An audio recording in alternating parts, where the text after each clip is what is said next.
बिस्मिल्लाहिर्रहमानिर्रहीम। मैं doctor Abdul Quddus, coordinator LSC government degree and PG college Hussaini Alam Hyderabad Telangana, आप तमाम की खिदमत में आदाब पेश करता हूँ।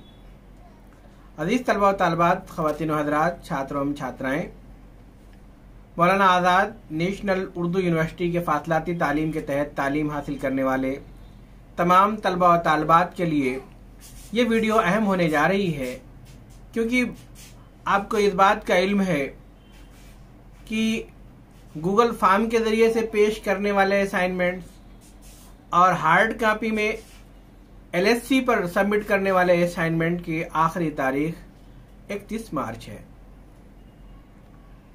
कुछ सब्जेक्ट ऐसे रह गए थे जिनके गूगल फॉर्म आप लोगों के लिंक पर नहीं भेजे गए थे। इससे पहले की वीडियो में बहुत सारे स्टूडेंट ने कमेंट भी किया था कि MA हिंदी का असाइनमेंट्स का गूगल फॉर्म नहीं आया है। आज इस वीडियो में MA हिंदी का गूगल फॉर्म हम आप तमाम की खिदमत में पेश कर रहे हैं।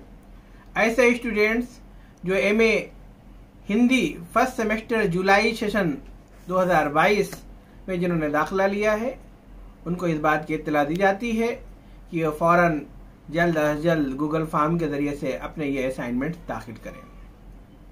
इंशाल्लाह इसी तरह से और भी मौलाना आज़ाद नेशनल उर्दू यूनिवर्सिटी की खबरें आप तक पहुंचती रहेंगी। जुड़े रहें हमारे इस YouTube चैनल परवाज़ दक्कन के साथ। बेहद शुक्रिया। खुदा हाफिज़।